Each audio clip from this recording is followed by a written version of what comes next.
Hello everyone, this is Laura from Astropositive, and today I would like to talk to you about the new moon that we had today, on the 20th of November 2025. Actually, it occurred this morning at 6:46 Universal Time, Greenwich Time. Okay, normally I don't do any specific videos on the topic of the new moon or the full moon.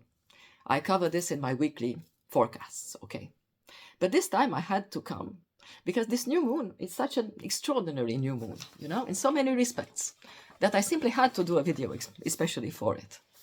So this will be quite a spontaneous reading of the chart, so bear with me, especially since my voice is a little bit off because I'm feeling a bit under the weather right now with all these viruses going on. So, talking about this new moon. It's extraordinary for many reasons, and I will list 13 of them, okay? We will see if it's a lucky number or not. So first and foremost, this new moon is occurring at 28 degrees 11 minutes of Scorpio. So as we know, Scorpio is a very intense sign, in which our passions run very high, okay? Our emotions might be polarized. We might see things in black and white, in life or death terms. In either case, we are deeply committed, deeply involved with whatever we are living through right at the moment.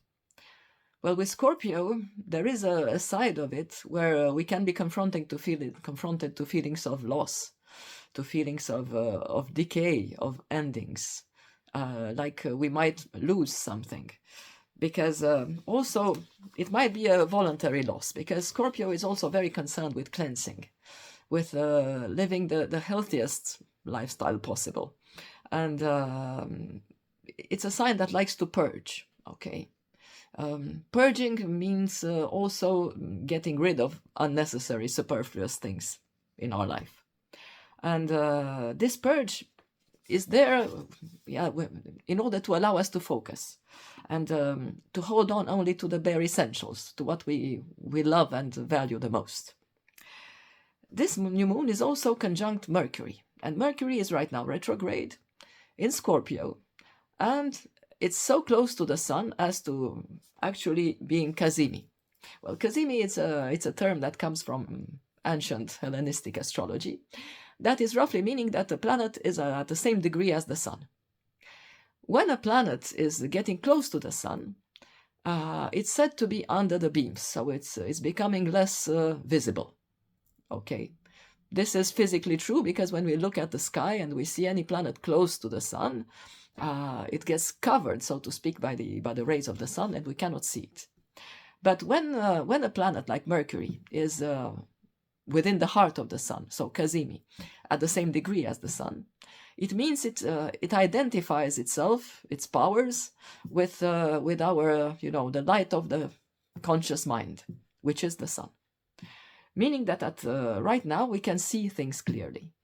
Mercury is our intellectual approach to things, and the sun is our conscious light.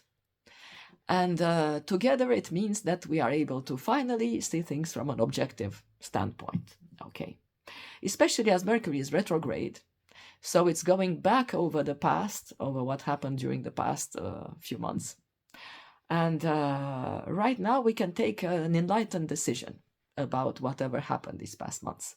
We can revise our position, our opinions, and take a better, more well-informed decision, okay? So we can also get closure about things that passed during these last few months. We can also reach, we can also have some good news reaching us. And we can also get back in contact with people that left our lives or people we lost contact with in the last few months. This new moon is also conjoined Black Moon Lilith in Scorpio. So Black Moon Lilith represents, well, taboo matters. Whatever is hidden and we'd rather sweep under the rug rather than confront consciously. So Black Moon Lilith represents also the spurned woman, the outcast woman, because of her desire for independence, because of her opinions that were not considered socially acceptable, that were tainted. So in these times, matters that we'd rather not confront are being brought into the light in order to be accepted and admitted to. And it can also represent sexuality problems, because usually these are not things that we discuss, well, voluntarily.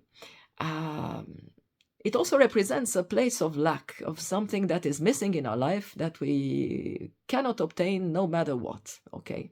That we considered unattainable.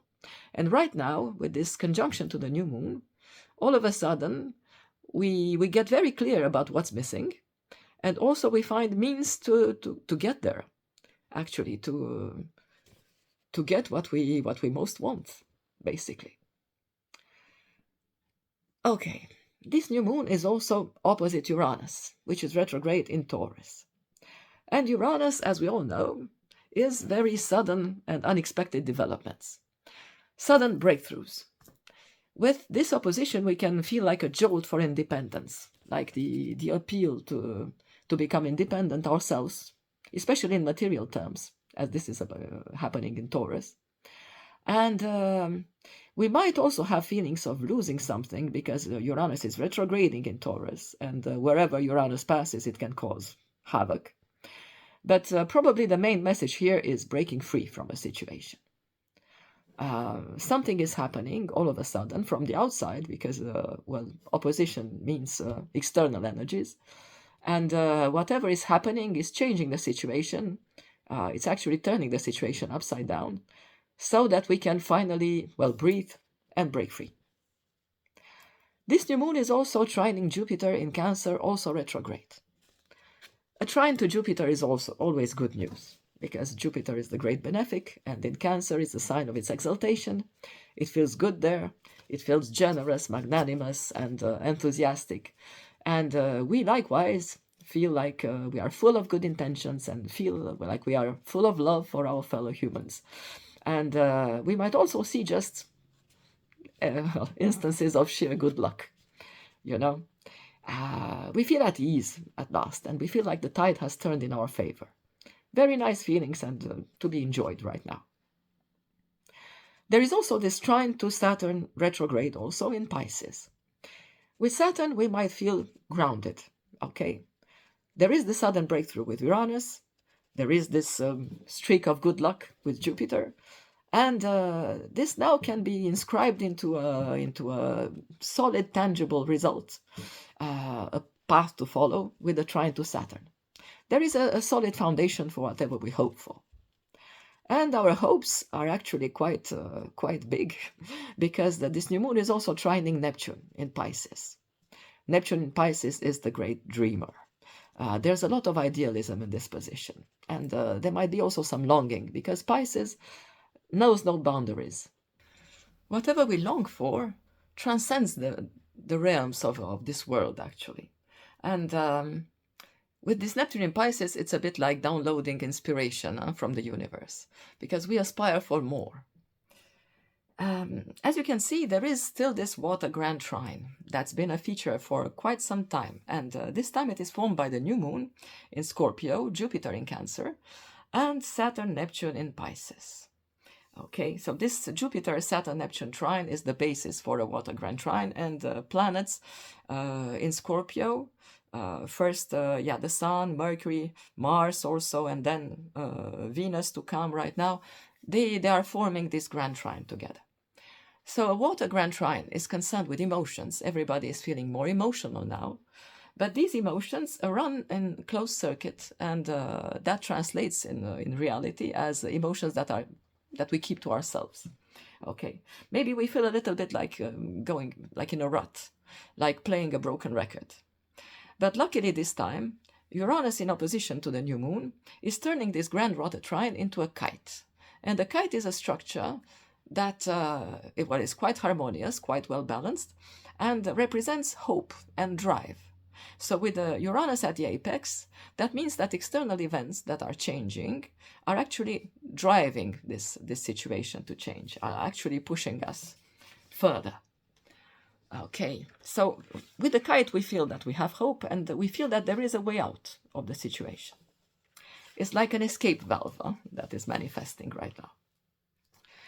We can also see that the new moon is forming a sextile to Pluto.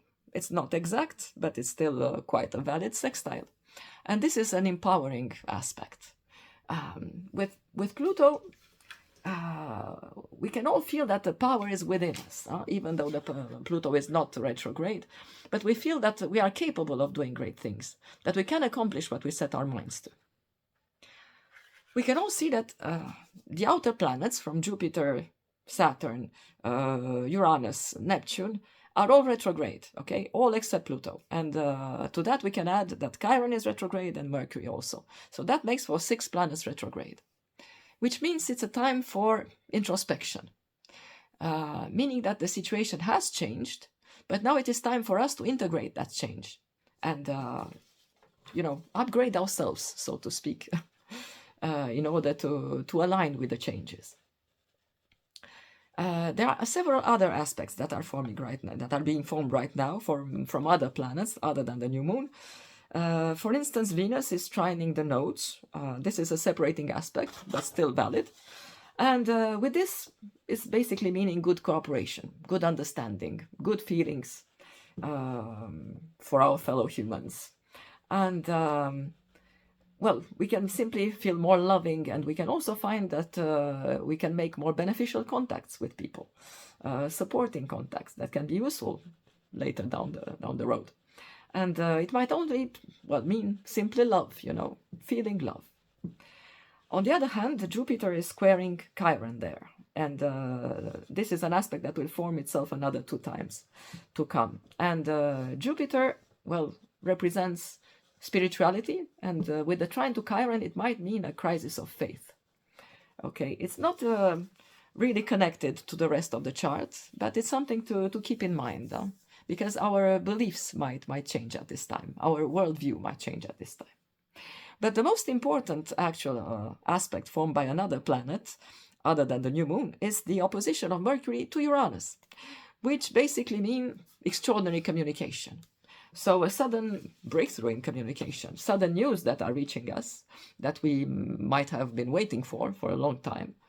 It's something unusual that is breaking a pattern.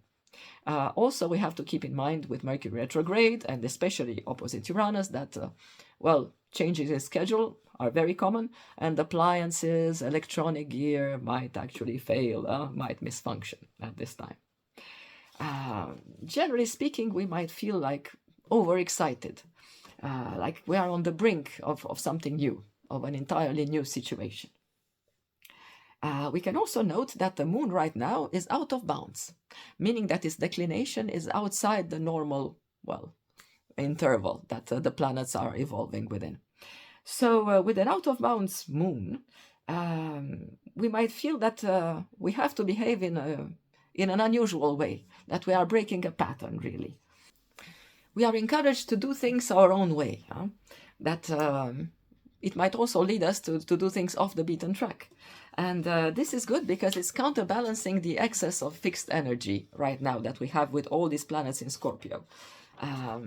With the fixed planets, actually there is some resistance to change. But in this case, it might also make the change that is coming, for sure, make this change more permanent, anchor it in reality, so to speak. So, all in all, this new moon brings a mightily significant, actually, moment in time that is opening a new chapter. Like every new moon is opening a new chapter, but this one has most favorable omens, because it's a matter of grabbing the opportunities that will present themselves, with Jupiter trining the new moon, with the Uranus opposition. And we should not be afraid to act, actually, even if it's acting out of the ordinary, something that is contrasting with our normal behavior, because extraordinary times ask for extraordinary measures. We should think out of the box and really believe in ourselves and go for it. It's a very positive message that I actually felt like I had to bring it out to you now. Okay, so this is what I had for you. I'm looking forward to see you again for the next full moon now. And I wish you all a very happy new moon. Take advantage of it, guys. Believe in yourselves. Bye-bye.